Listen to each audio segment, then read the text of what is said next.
एक बार हस्तिनापुर नरेश दुष्यंत आखेट खेलने वन में गए। जिस वन में वे शिकार के लिए गए थे उसी वन में कंडो ऋषि का आश्रम था। कंडो ऋषि के दर्शन करने के लिए महाराज दुष्यंत उनके आश्रम पहुंच गए। पुकार लगाने पर एक अति लावण्यमयी कन्या ने आश्रम से निकलकर कहा, हे राजन, महर्षि तो तीर्थ यात्रा पर गए हैं किंतु आपका इस आश्रम में स्वागत है। उस कन्या को देखकर महाराज दुष्यंत ने पूछा, बालिके आप कौन हैं? बालिका ने कहा, मेरा नाम शकुंतला है और मैं कंडो ऋषि की पुत्री हूँ। उस कन्या की बात सुनकर महाराज दुष्यंत आश्चर्यचकित होकर बोले, महर्षि तो अजन्म ब्रह्मचारी हैं, फिर आप उनकी पुत्री कैसे हुई? उनके इस प्रश्न के उत्तर में शकुंतला ने कहा, वास्तव में मेरे माता पिता मेनका और विश्वामित्र हैं। मेरी माता ने मेरे जन्म होते ही मुझे वन में छोड़ दिया था जहाँ पर शकुंत नामक पक्षी ने मेरी रक्षा की, इसीलिए मेरा नाम शकुंतला पड़ा। उसके बाद कंडो ऋषि की दृष्टि मुझ पर पड़ी और वे मुझे अपने आश्रम में ले आए। उन्होंने ही मेरा भरण पोषण किया। जन्म देने वाला, पोषण करने वाला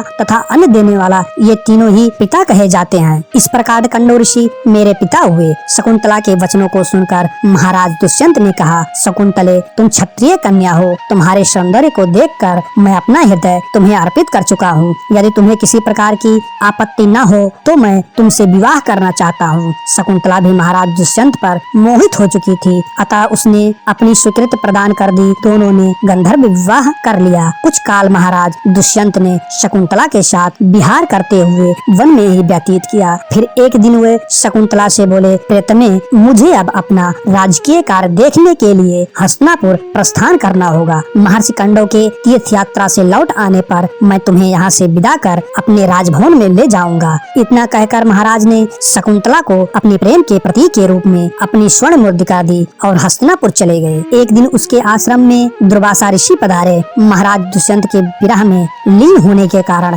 शकुंतला को उनके आगमन का ज्ञान भी नहीं हुआ और उसने दुर्वासा ऋषि का यथोचित स्वागत सत्कार नहीं किया। दुर्वासा ऋषि ने इसे अपना अपमान समझा और क्रोधित होकर बोले, बालिके, मैं तुझे साथ देता हूँ कि जिस किसी के ध्यान में लीन होकर तूने मेरा निरादर किया है वह तुझे भूल जाएगा। दुर्वासा ऋषि के शाप को सुनकर शकुंतला का ध्यान टूटा। वह उनके चरणों में गिरकर क्षमा प्रार्थना करने लगी। शकुंतला के क्षमा प्रार्थना से द्रवित होकर दुर्वासा ऋषि ने कहा, अच्छा, यदि तेरे पास उनका कोई प्रेम चिन्ह होगा तो उस चिन्ह को देख उसे तेरी स्मृति हो आएगी। महाराज दुष्यंत के सहवास से शकुंतला गर्भवती हो गई। कुछ काल पश्चात कंडो ऋषि तीर्थ यात्रा से लौटे। तब शकुंतला ने उन्हें महाराज दुष्यंत के साथ अपने गंधर्व विवाह के बारे में बताया। इस पर महर्षि कंडो ने कहा, पुत्री, विवाहित कन्या का पिता के घर में रहना उचित नहीं है। अब तेरे पति का घर ही तेरा घर है। इतना कहकर महर्षि ने शकुंतला को अपने शिष्यों के साथ हस्तिनापुर भिजवा दिया। मार्ग में एक सरोवर में आचमन करते समय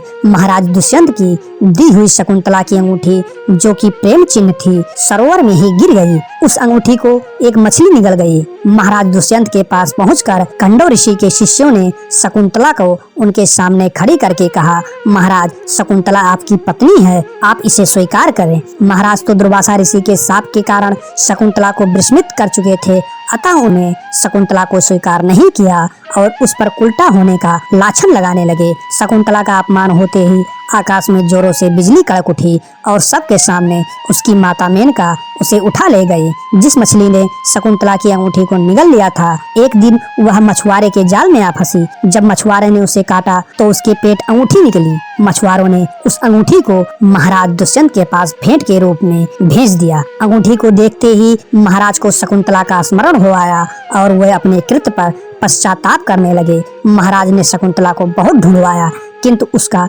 पता नहीं चला। कुछ दिनों के बाद देवराज इंद्र के निमंत्रण पाकर देवासुर संग्राम में उनकी सहायता करने के लिए महाराज दुष्यंत इंद्र की नगरी अमरावती गए। संग्राम में विजय प्राप्त करने के पश्चात जब वे आकाश मार्ग से हस्तिनापुर लौट रहे थे तो मार्ग में उन्हें कश्यप ऋषि का आश्रम दृष्टिगत हुआ। उनके दर्शन के लिए वे वहां रुक गए। आश्रम में एक सुंदर बालक एक भयंकर सिंह के साथ खेल रहा था। मेनका ने शकुंतला को कश्यप ऋषि के पास लाकर छोड़ा था तथा वह बालक शकुंतला का ही पुत्र था। उस बालक को देखकर महाराज के हृदय में प्रेम की भावना उमड़ पड़ी। वह उसे गोद में उठाने के लिए आगे बढ़े तो शकुंतला की सखी चिल्ला उठी, हे भद्र पुरुष, आप इस बालक को न छुए, अन्यथा उसकी भुजा में बांधा काला डोरा सांप बनकर आपको डस लेगा। यह सुनकर भी दुष्यंत स्वयं को न रोक सके और बालक को अपने गोद में उठा लिया। अब सखी ने आश्चर्य से देखा कि बालक के भुजा में बंधा काला गंडा पृथ्वी पर गिर गया है।